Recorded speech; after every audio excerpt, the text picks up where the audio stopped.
Mr. President, you are recognized.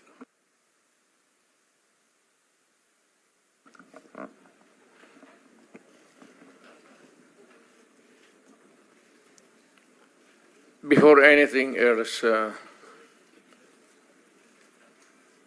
Senator, I'd like to thank the committee for inviting me.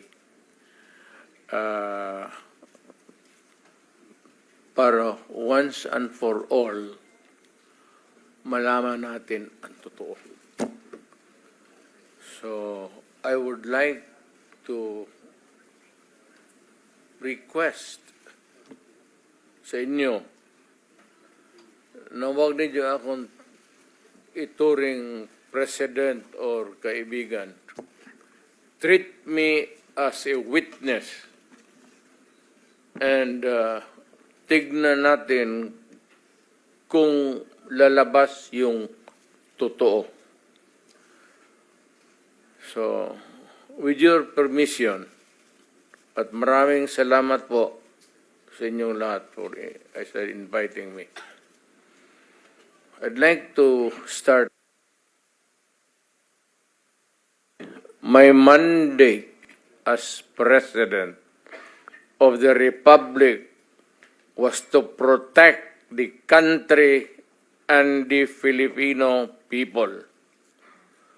Do not question my policies because I offer no apologies, no excuses.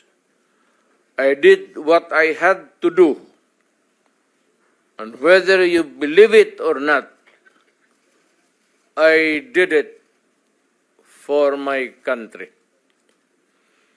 The war on illegal drugs is not about killing people. It is about protecting the innocent and the defenseless. The war on drugs is about the eradication of illegal substances such as shabu, cocaine, heroin, marijuana, party drugs, and the like, as a menace which ruins people, families, communities, and relationships, and tears apart the social fabric which binds society together in peace, harmony, and brotherhood. It is not unlike slogans which serves as calls for a better future, such as the war on waste, war on corruption, and war against climate change. I have always viewed people addicted to illegal drugs as victims and patients requiring medical help and not as criminals. That is why when the war on drugs slogan came into being, coined first as a message to the people of Davao City to stay away from illegal drugs, but at the same time, I had a drug rehabilitation facility constructed in Davao City, a city government expense, manned by Davao City government doctors, psychiatrists, nurses, and health workers, among others, to look after the complete rehabilitation of those addicted to illegal drugs. I believe then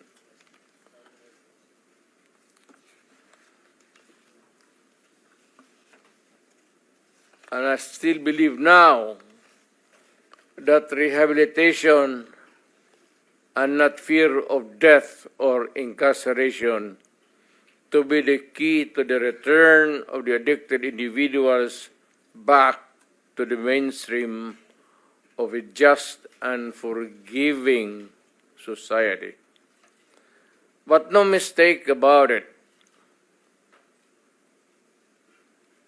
I hate drugs.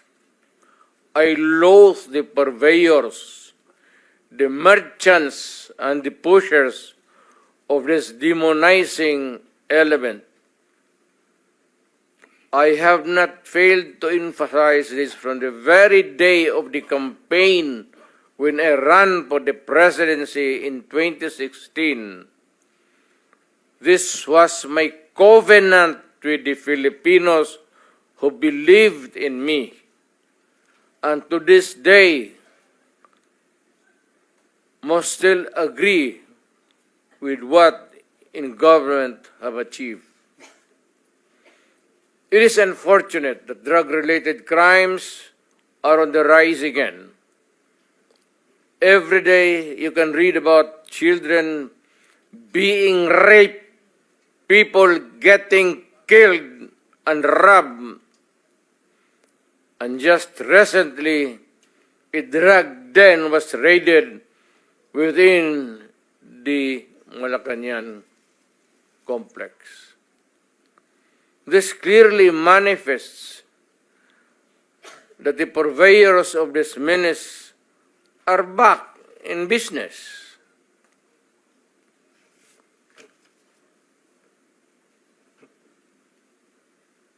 Ano? Gawin natin. The Filipinos are anxious and distressed. Self-preservation is still the first law of nature.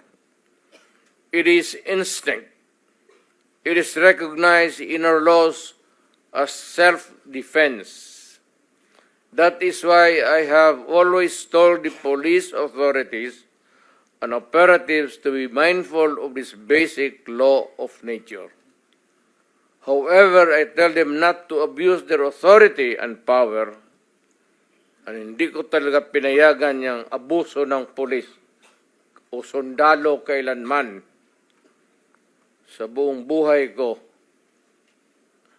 and as mayor for so many years and as president, in the guise of protecting themselves. But when your very life is placed at risk, and it can be snuffed out in a matter of seconds, then and only then must you act accordingly.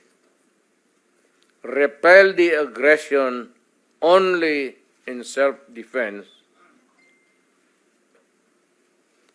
Alam mo, matagal ako nagturo sa aming bayan sa Police Academy. When I was a prosecutor, to augment my income, noon na bago akong kasal, nagturo ako sa police. Ang sinabi ko talaga sa kanila, when you are arresting a criminal, you are not supposed to request him to surrender. Rather, you have to overcome the resistance. However,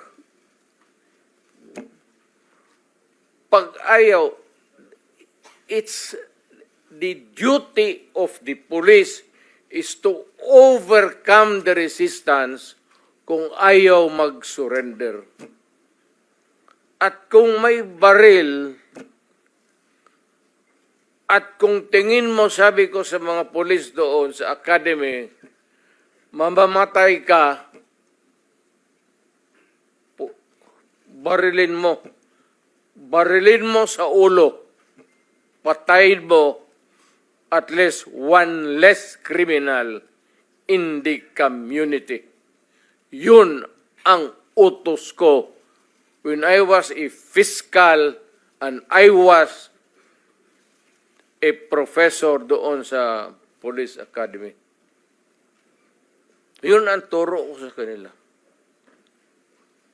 No quarters given, no quarters asked. Criminal ito.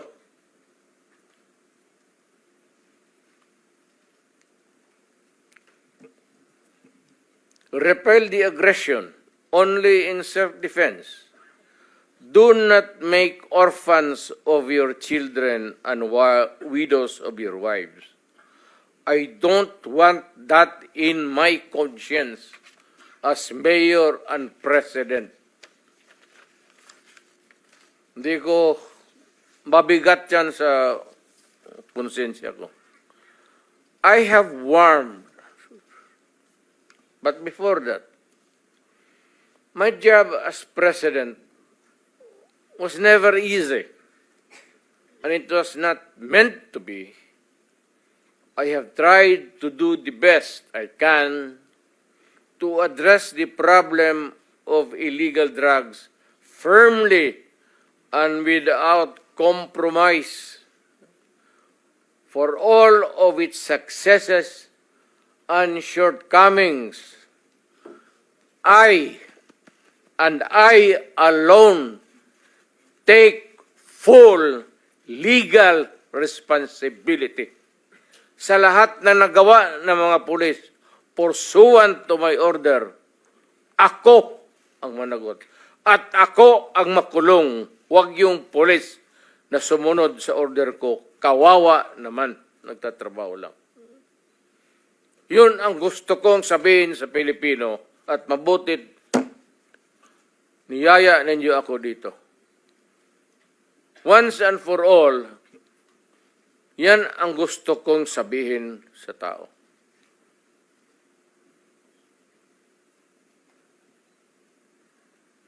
I have warned all of you as your president then and as a private citizen now. Drugs will destroy the Filipino. It will destroy my country, and I will never allow it. Baski ako empleyado sa gobyerno o private citizen, I will do what is necessary to protect my country, my community, at yung mga anak natin. This is a matter of principle. At papagkamatayan ko yan. Maraming salamat. I'm ready to answer your question.